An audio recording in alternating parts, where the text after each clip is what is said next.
Hello friends, स्वागत है आप सभी का आदित्य क्लासेस में। तो आज हम लोग लेकर आए हैं आपके लिए औसत के वो सवाल जो हैं एज से रिलेटेड, आयु से रिलेटेड। और ये सवाल जो हैं वो आपके एग्जाम में अक्सर पूछे जाते हैं। तो चलिए वीडियो को शुरू करते हैं। और आज जो वीडियो में मैं जो तरीका बताने वाला हूँ वो तरीका देखने के बाद आप इन सवालों को कभी गलत नहीं करेंगे, ठीक है ना। तो चलिए शुरू करते हैं। देखिए, पहला सवाल कह रहा है 3 वर्ष पहले पांच सदस्यों के परिवार की औसत आयु 17 वर्ष थी। एक बच्चे के जन्म के साथ आज भी औसत वही है। तो बच्चे के उम्र का पता लगाएं। तो देखिए, कभी भी आयु वाला सवाल आ जाए, एज वाला सवाल आ जाए और औसत में आ जाए तो पहले बात को, कॉन्सेप्ट को समझिएगा, फिर मैं आपको शॉर्ट ट्रिक की तरफ लेकर चलूंगा। प्लीज़ मेरी कॉन्सेप्ट को अच्छे से समझिएगा। ये इसने साफ साफ दिया, 3 साल पहले औसत 17 वर्ष थी। तो आपको 3 साल पहले से कोई लेना देना नहीं है। आपको पूछना है, सर जी आज कितनी थी, आज कितनी है, सॉरी आज कितनी है। तो देखिए, लोग कितने हैं, 5 लोग। तो 3 साल पहले 17 थी तो आज हो जाएगी 20। ठीक है, मैंने ये बोला 3 साल पहले 17 थी तो 1 साल बाद 18 होगी, फिर 1 साल बाद 19 होगी, फिर उसके बाद क्या हो जाएगी, 20 हो जाएगी। तो आज जो औसत कहलाएगी वो क्या हो जाएगी, 20 वर्ष हो जाएगी। ठीक है ना। अब हो गए, एक बच्चे का जन्म हो गया। तो अब परिवार में 5 लोग थे तो अब कितने हो गए, 6 लोग हो गए। लेकिन कह रहे औसत आज भी वही है, यानी जो 17 थी आज भी कितना है, 17 ही है। तो आपको बताना है बच्चे की आयु क्या है। तो देखिए, 5 × 20 क्या होता है, 100। 17 छक्के क्या होता है, 102 होता है। तो 100 में से 102 घटाएंगे तो 2 साल का अंतर आएगा। तो बच्चे की जो उम्र है वो क्या है, 2 साल है। निकल गया। बस आपको एक बात का ध्यान रखना है कि वर्तमान के समय के हिसाब से ही आपको कैलकुलेट करना है। 3 साल पहले या 10 साल पहले क्या था उससे आपको कोई लेना देना नहीं है। आपको वर्तमान औसत निकालना पड़ेगा। और वो आप कैसे निकालेंगे, उतना जोड़ देंगे। ठीक है, समझ में आ गया होगा आपके। चलिए आगे बढ़ते हैं, अगला सवाल। चलिए दूसरा प्रश्न देखते हैं। 12 वर्ष पहले एक पति और पत्नी का औसत उम्र 20 वर्ष था। उनका औसत आज भी उतना ही है, जबकि इनके 2 बच्चे हैं। सबसे छोटे बच्चे का वर्तमान उम्र बताएं। यदि बच्चों के बीच 2 वर्ष का अंतर है, मतलब छोटा बच्चा और बड़ा बच्चा दोनों के बीच उम्र का जो अंतर है वो क्या है, 2 साल का है। तो आपको सबसे छोटे बच्चे की उम्र बतानी है। ठीक है, चलिए आप इसमें क्या करेंगे मैं बताता हूँ। सीधे सीधे जानते हैं 12 साल पहले उम्र कितनी थी, औसत उम्र कितनी थी, 20 वर्ष। तो मैंने आपको बताया है क्या, 12 साल पहले क्या थी उससे हमको मतलब नहीं, हमको आज का औसत बताइए। तो 2 लोग थे भाई, हस्बैंड और वाइफ। ठीक है, तो 12 साल पहले 20 थी तो आज कितनी है, 32 है ना। उनका औसत आज भी उतना ही है, मतलब अब कितने हो गए, 2 लोग हैं और 2 बच्चे हो गए, मतलब 4 लोग हो गए। ठीक है, औसत आज भी उतना ही है, मतलब 20 ही है। कह रहा है सबसे छोटे की उम्र बताइए, जबकि बच्चे के, दोनों बच्चों के बीच का उम्र अंतर जो है 2 वर्ष है। कोई बात नहीं, यहाँ देखिए हस्बैंड और वाइफ कितने लोग होंगे, 2 लोग। तो 32 दूना कितना होता है, 64। 20 चौक कितना होता है, 80। डिफरेंस कितने का है भैया, 16 का डिफरेंस नजर आ रहा है। ठीक है, अब यहाँ पे एक बात ध्यान रखिएगा कि बड़ा बच्चा प्लस छोटा बच्चा का जो उम्र है वो 16 साल है, और बड़ा बच्चा माइनस छोटा बच्चा का उम्र का जो अंतर है वो 2 साल है। तो आपको छोटे बच्चे की उम्र बतानी है।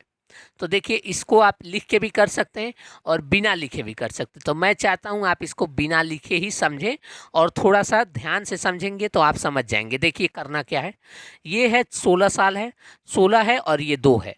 तो आप इसको 2 कम कर देंगे, क्या बन जाएगा, 14। अब 14 को 2 लोगों में बांटेंगे, 7 और 7 होता है। ठीक है, बड़े वाले में 2 जोड़ देंगे तो बड़ा वाला हो गया 9 साल का और छोटा वाला हो गया 7 साल का। तो आपसे जो भी पूछे आप उत्तर दे देंगे। तो छोटे का पूछा है तो ऑप्शन नंबर डी। ये आपको मन में करना था, सीधे 16 में से 2 घटाते 14 आता, 14 को दोनों में बराबर बराबर बांटते 7 और 7, और ये 2 जा करके चुपके से जब ये चला जाता तो 2 जा करके चुपके से बड़े वाले को दे देते। तो अब अंतर देखिए 9 और 7 का, 9 और 7 में 2 का ही रहा। समझ में आया? चलिए आगे बढ़ते हैं, अगला सवाल देखते हैं। चलिए क्वेश्चन नंबर 3 देखते हैं। 5 साल पहले ए, बी, सी और डी की औसत आयु 45 वर्ष थी।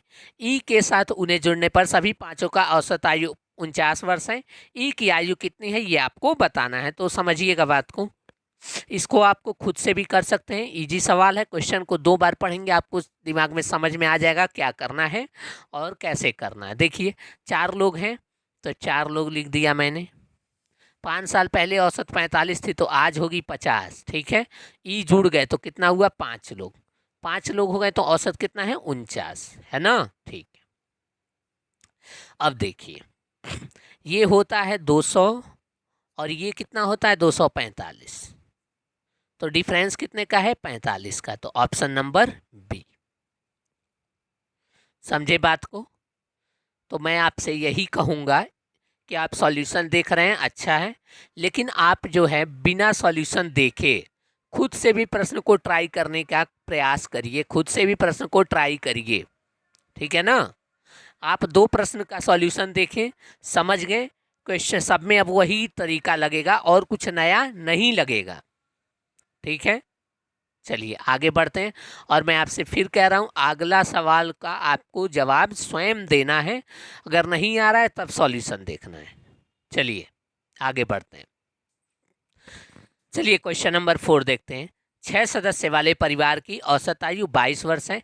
यदि सबसे कम उम्र के सदस्य की आयु 7 वर्ष है तो सबसे कम उम्र के सदस्य के जन्म के समय परिवार की औसत आयु क्या थी, ये आपको बताना है। तो बात को समझिए, इस प्रश्न में कोई गड़बड़ी नहीं है, कोई खेला नहीं है, आप आराम से इसको कर सकते हैं। 2-3 बार पढ़िए, आपको बात समझ में आ जाएगी। देखिए, वरना बहुत सारे लोग कहते हैं कि इस प्रश्न में खेला है, लेकिन कुछ नहीं है, सिंपल क्वेश्चन है। देखिए 6 लोग हैं, और यहाँ पढ़ने से पहली लाइन अच्छे से पढ़ेंगे तो आपको पता चल जाएगा कि सर जी ये वर्तमान औसत की बात कर रहा है, वर्तमान औसत की बात कर रहा है, और हमें क्या चाहिए? वर्तमान ही चाहिए, तो हमें कोई मतलब नहीं है, 22 लिख दे रहे हैं, ठीक है। सबसे कम उम्र के सदस्य की आयु 7 वर्ष है, तो सबसे कम उम्र के सदस्य के जन्म के समय परिवार की औसत आयु क्या थी, ये आपको बताना है। तो देखिए ये 6 लोग हैं, ठीक है, अब हो गए 5 लोग। कितने लोग हो गए? 5 लोग। तो आप ये कहेंगे कि सर जी 6 लोगों के समय, 6 लोगों के मतलब परिवार में जो औसत थी वो 22 थी, तो 7 साल पहले औसत कितनी होगी? 7 साल पहले औसत कितनी होगी? तो 7 साल पहले औसत क्या होगी? 15 होगी। तो 15 गुणे 6 कितना होता है? 90। यानी टोटल जो सदस्यों की आयु का योग है वो है 90। 90 को डिवाइड कर देंगे 5 से, तो क्या आ जाएगा? 18। Question number D is the right answer.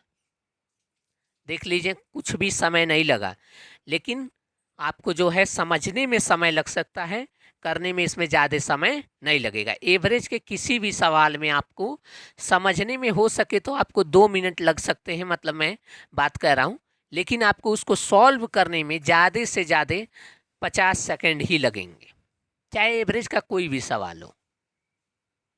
समझने में ज़्यादा टाइम लगेगा, करने में उसमें टाइम नहीं लगेगा।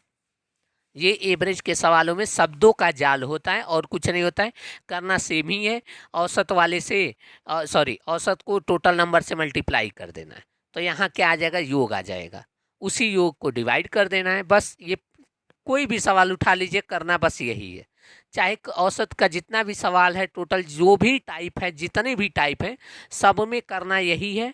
सम निकाल लीजिए, सम को डिवाइड कर दीजिए, सिंपल। लेकिन सम को कब डिवाइड करना है, किससे डिवाइड करना है, ये डिपेंड करता है क्वेश्चन में क्या डाटा दिया गया है। तो इसलिए मैं कह रहा हूँ क्वेश्चन को पढ़ने में सावधानी से पढ़िएगा और समझने की कोशिश करिएगा। चलिए आगे देखते हैं अगला सवाल। चलिए क्वेश्चन नंबर 5 देखते हैं। सेम पैटर्न है, इसे आप खुद से करिएगा, लेकिन मैं आपको बता दे रहा हूँ। देखिए 4 साल पहले एक 4 सदस्य वाले परिवार का औसत उम्र 18 वर्ष था। एक नए बच्चे के जन्म हो जाने से वर्तमान में भी औसत 18 वर्ष ही है। तो बच्चे की उम्र बताएं, ये आपको बताना है। तो देखिए बात 4 साल पहले की कर रहा है, तो मैंने आपको बोला भैया आज से मतलब रखिए 4 साल पहले क्या हुआ था भूल जाइए। 18 वर्ष है तो 18 4 क्या होगा 22 होगा। अब बच्चा जन्म हो गया तो अब परिवार में 4 नहीं रहे, अब कितने लोग हो गए 5 लोग हो गए।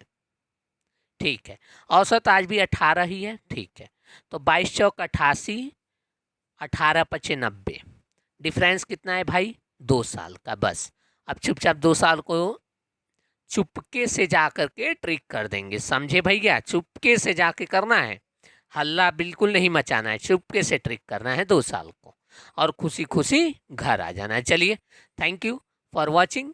मिलते हैं नेक्स्ट पार्ट में आगे के प्रैक्टिस बैच के सवालों के साथ।